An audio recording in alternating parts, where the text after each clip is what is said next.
पर भीड़ी हटाई कैसे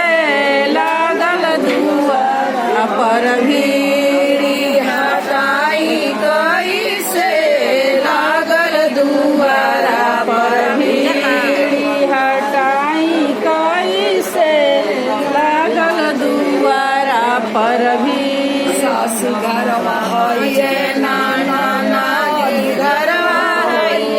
सासु घरवा है नाना नदिया घरवा है ना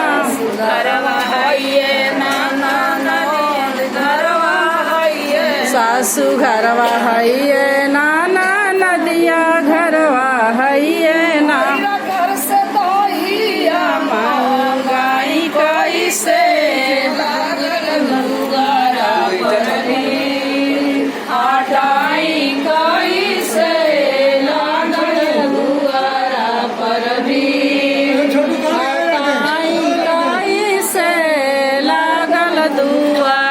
पर भीड़ी हटाई कैसे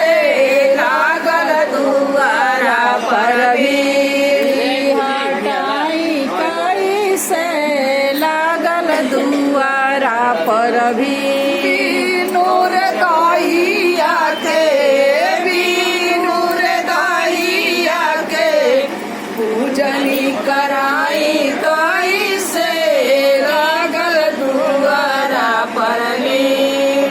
हटाई कैसे लागल दुआरा पर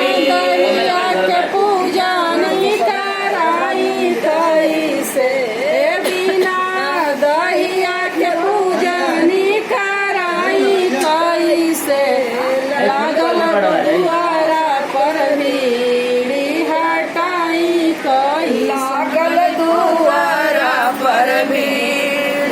हटाई कैसे लागल दुआरा पर हटाई कैसे लागल दुआरा पर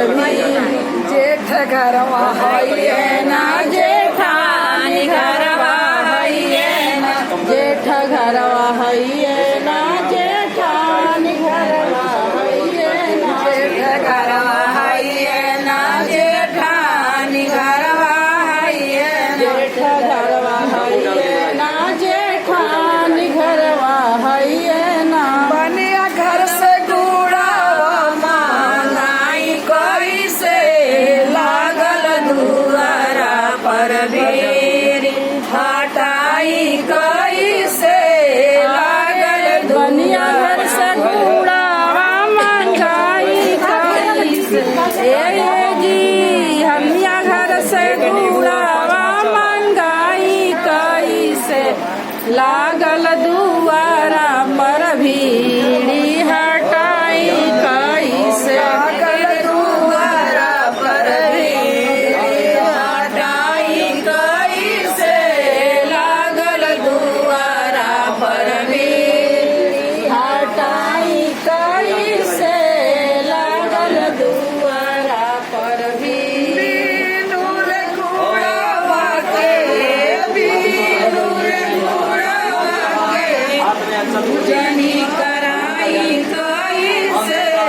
लागल दुआरा पर हटाई कैसे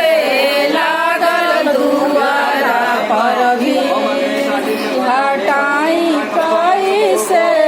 लागल दुआरा पर हटाई कैसे लागल दुआरा पर हटाई कैसे लागल दुआरा पर देवर घरवा है ना देवरानी घरवा घरवा है ना देवरानी घरवा है ना देवर घरवा है ना देवरानी घरवा है घरवा है ना देवरानी घरवा है पाना हेड़िया घर से पाना मामा लाई कैसे लागल दुआरा पर हटाई कैसे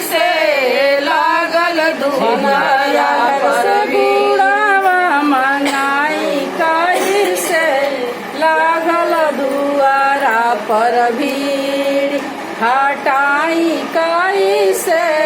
लागल दुआरा पर भी